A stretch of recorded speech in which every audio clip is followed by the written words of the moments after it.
ህይወት መበጥበጥ ምን አስፈልገ ግልጽ አድርገህ እንድትናገር ፈልጋለሁ ምን አድርጌሃለሁ ያላ እና ታሪክ ነው ለናችሁ ደህና ናችሁ ውድ ቤተሰቦቼ እኔ በጣም ደህና ነኝ እግዚአብሔር የተመሰገነ ይሁን ቸሩ መድኃኔዓለም የተመሰገነ ይሁን እናቱ ነችና ነው ማተለየው ወለላይቷ ቅድስት ብጽሕት ድንግል ማርያም የተመሰገነች ይሁን ባላችሁበት ሰዓት አቆጣጠር የእግዚአብሔር ሰላምታ ብዝዝት ይበልላችሁ እንደ ምድር አሸዋ ብዝት ይበልል ምዴ ዛሬ ምድር አማርኛ መናገር አቃተኝ ሳንዴ በመድኃኔዓለም እና እኔ ደህና ነኝ እግዚአብሔር ይመስገን ሄልዬ ምን ሆና ነው በእናታችሁ እንዴት እንዳዛዘነችኝ በነገራችን ላይ ሀገሬ ሰው ሲተርት ዝም ብሎ አይደለም ከመሬት ቤት ያርተው አይቶ ቀምሶ አጣጥሞ ሁሉንም ነገር አይቶ ነው ይመስለኛል ሰው ማመን ቀብሮ ነው ይላል ሀገሬ ሰውና ሄሉ ደግሞ ደርባባ ናት ሳቂታ ናት ተጫዋች ነች በጣም ከልብ ሰው ተወዳለች ሰው ታምናለች አንዳንድ ጊዜ ሰዎችን የምንስልበት መንገድ መሰላችሁ እንደራሳችን እያየን ነው ማለት እኛ ተንኮለኛ ብንሆን እንደራሳችን ሌላ ሰውም ተንኮለኛ ነው ብለን እናስባለን እኛ ጅል ወይ ሄዋ ሞኝ ከሆነ ደግሞ ልክ እንደ ሌላ ሰውም እንደኛው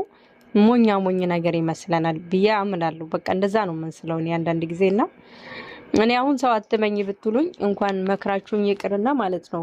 እንደው በጥብጣችሁ ራሱ ብታጠጡኝ አልሰማችሁም ልክ እንደሄለነን ሰው በጣም አምናለሁ በተለይ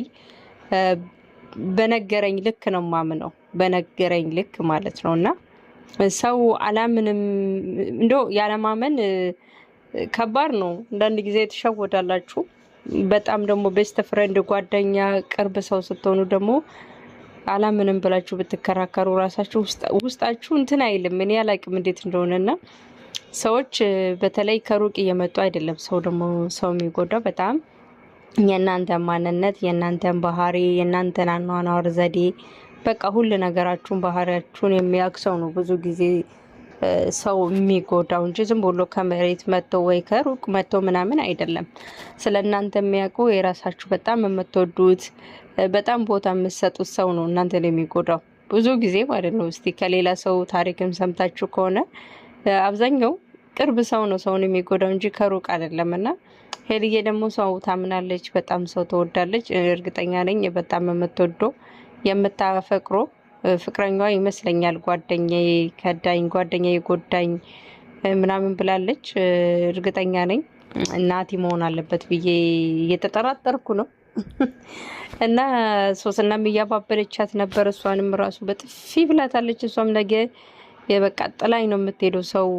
አይበረከትልኝም ጓደኛ የሆነኝም እያለች ነበር በጣም ተናዳለች በነገራችን ላይ ሄልዬ እንደውም እግዚአብሔር ይመስገን በይ ሲከፋሽ ስታለቅሺ እንባሽን የምትጠርግልሽ እናት አጠገብሽ አለች እግዚአብሔር ይመስገን እኔ ያማረርኩ አይደለም ሁላችንም ይኖረናል እናት ግን ያው እኛ ስደት ያለ ነው ቢከፋን ብናለቅስም ብንታመምም እንደው የሆነ ምስጢር እንኳን ለሰው መናገር የሆነ ችግራችን መካፈል ብንፈልግ እንኳን የምናከፍለው ሰው አንዳንድ ጊዜ እናጣለን በስደት ስንሆንና ቢያንስ እናትሽ ካጠገብሽ ስላለችልሽ እግዚአብሔር የተመሰገነ ይሁን ደስተኛ ሁኑ ይብቻልሽ ሰውን ደግሞ በቻልሽው አቅም እንደው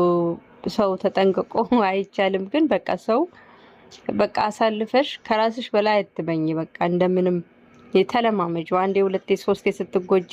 ቀስ በቀስ ነገሮቹ ይገባናል እንጂ በተለይ ያልተጎዳኑ ሰዎችማ ቢነግሩን ራሱ አንሰማምና በቀን እርሜም ያስተምራል አንዳንድ ጊዜ ከጉዳትም ትማራላችሁ እናዚህ ስላለችልሽ በጣም እድለኛ ነሽ አጠገብሽ ነሽ ስትከፋ አንቺ ሲከፋሽ እናትሽ እጥፉን ነው የምትከፋው እጥፉን ነው የምታለቅሰው አንቺ ስታለቅሺ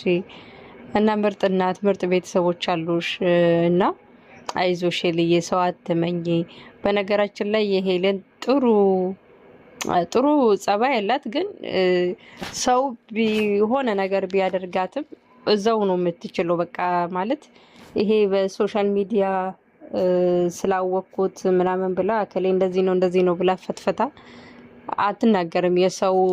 ማለት ሰው ያጠፋል የሰውን ጥፋት በራሷ መፍታት ትፈልጋለች እንጂ በሶሻል ሚዲያ ወጣ እንደዚህ ብላ አውርታ አታውቅምኛ እንግዲህ ሄሉ ከወንድሟ ጋር ፕራንክ ሲደረጉና ቪዲዮ ሲሰሩ ነው ማቃት አሁን ቅርብ ጊዜ አይደለም በጣም ረጅም አመት ነው እና ጥሩ ጸባይ ያላት የተረጋጋች ነች፣ ተጫዋች ነች ባጭሩ ማለት ነው። እና ስለ ሰው መጥፎ ነገር መናገር አከሌ እንዲሆነ እንደዚህ ሆነሽ ብሎ የመናገሩ እንኳን እንትን የላትም። እና በጣም ምርጥ ነች። በጣም ነው ሄሉን መወዳት። በዚህ አጋጣሚ ሄሉን የምትወዱት በኮመንት እንድታሳውቁኝ በትህትና ጠይቃለሁ። የሄሉ አፍቃሪዎች ሰምታችሁኛል። እሺ ለማንኛውም ዩቲዩቤን ደግሞ ሰብስክራይብ አታድርጉ እንደተባላችሁ ዝም ለምን ትላላችሁ? አታደርጉም እንደ እናንተ። ለማንኛውም መሲ ነኝ ለማታውቁኝ፣ እስቲ በኮመንት አበረታቱኝ፣ ሰብስክራይብ አድርጉኝ፣ ሼር እስቲ አድርጉልኝ እና በጣም ነው የምወዳችሁ። ሄልያ ይዞሽ እግዚአብሔር ካንቺ ጋር ይሁን።